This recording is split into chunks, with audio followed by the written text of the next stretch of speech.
What's up, everybody? It's Jesse Rosa here, back with another video, and today we're going to be talking about the top 4 best performing cold email subject lines. If you don't already know, my name is Jesse Rosa, and I run a B2B lead generation agency for the past 2+ years. So without further ado, let's just get into it. Okay, so let's get started. I tested 289 cold email subject lines, so you don't have to. The best 4 are going to shock you. So at the end of the day, if someone doesn't open up your email, it's as if it didn't even happen. You never actually even made the email. So these can actually be really important when crafting your cold email campaigns. There's a lot of other factors that are very important, but at the end of the day, this is one of the first deciding factors if somebody's going to be opening your email. So in today's video, I'm going to be going over the importance of cold email subject lines, the importance of testing cold email subject lines, a little bit about the variations and different approaches, and then I'm going to give some quick tips, and I'll finish it off with the top 4 best performing cold email subject lines that I use today to book tens of hundreds of meetings a month for all of our clients here at leadzest. So let's get started. This really is the first thing that your recipient is going to see. It is that deciding factor, whether it's going to be deleted or marked as spam, or they're going to be opening the email. But spoiler alert, it's really not as hard as you think to create a great subject line. This is something that doesn't need to take hours and hours. You know, you could sit down and spend maybe an hour or two and you'll be good for like all your campaigns. You just really kind of have to understand a lot of the metrics involved.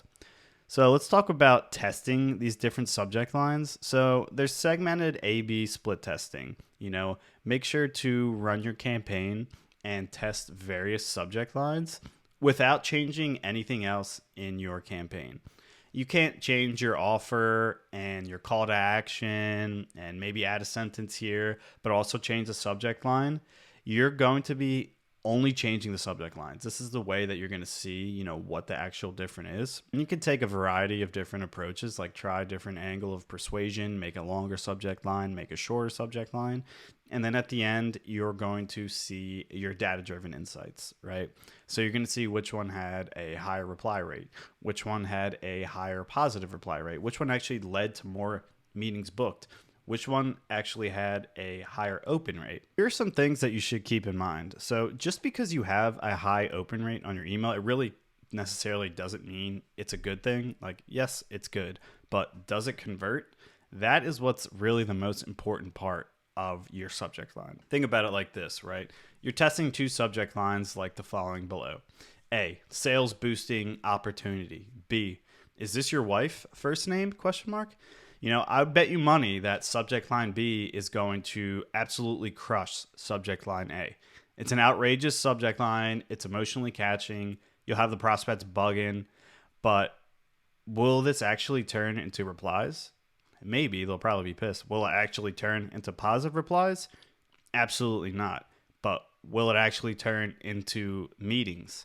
No, it's not. So you get where I'm going with this, right?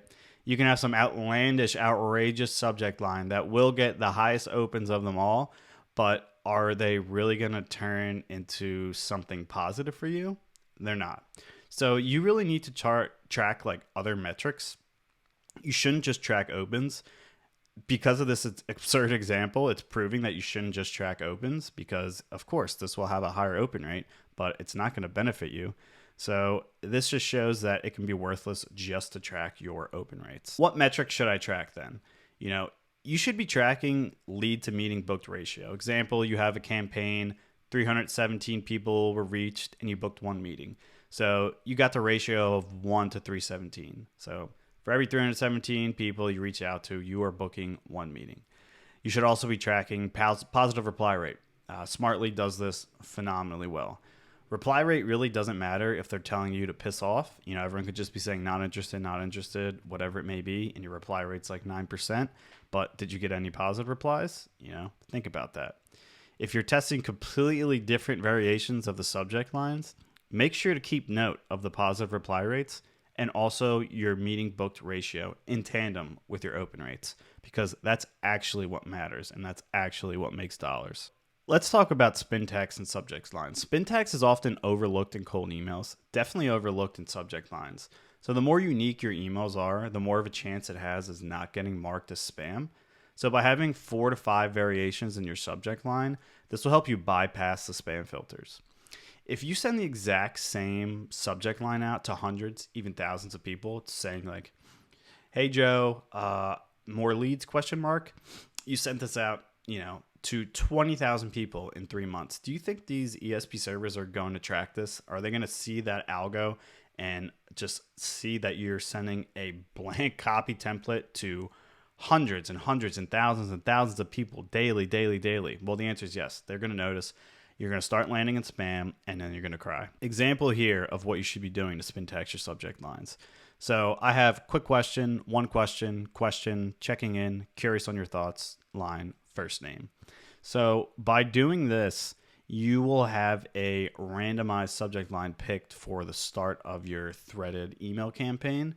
So let's say we're targeting 1,000 people and we only had one subject line. All 1,000 people are going to get that same subject line. If you Spintax it like this, you're going to get 5 different buckets of 200 people. So now it is just making your emails way more unique. You're going to have increased deliverability.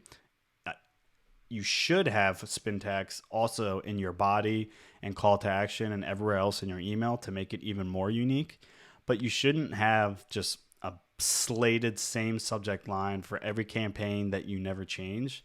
You really want to Spintax this. And most people don't even know that you can Spintax your subject line. Well, you can, and you should be, because it helps tremendously. The 3 keys to a successful subject line. So you have psychological triggers. So you really want to evoke emotion in the prospect. It's like a prompting action for them. Like you want them to feel something. 2, you want to capture attention. So by capturing someone's attention with like a small amount of characters, it's easier than you think. You just have to use certain buzzwords that are evoking like urgency and stuff like that. That's why quick question is so successful. And then we have 3, relevance and personalization.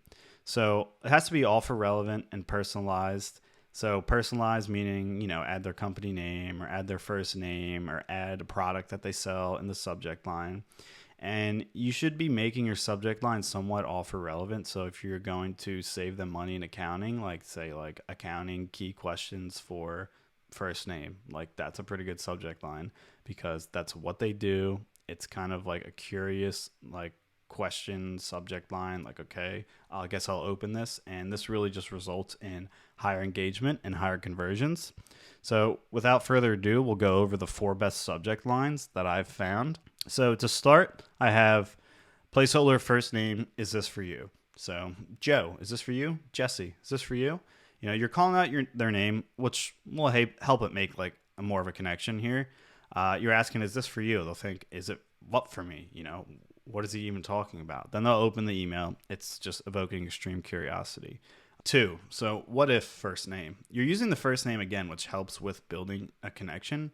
And now you're asking them, what if? So what if what? They're just going to think to themselves, what is he talking about? What if what? What if, is this good? Is this bad?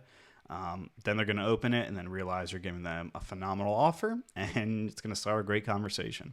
Number 3, so offer relevant keyword question first name. So let's say you're offering SEO services, SEO keyword question, Joe. So relating your offer is good because this tends to get higher conversions in the end. So someone who does care about SEO keywords and sees that subject line and opens it, they will be more inclined to give you a reply to that email. And calling out their first name, as always, is good as just making a nice little connection and personalization. So this one kind of almost ties into that like quick question persona, which we're going to kind of talk about in 4. Last but not least, 4, quick question first name. I am a firm believer that quick question is still a great subject line. You could talk to, many lead gen guys. A lot of people will stand by it. Some won't. But I'll tell you the truth. It simply works. A lot of people still open these emails that have quick question.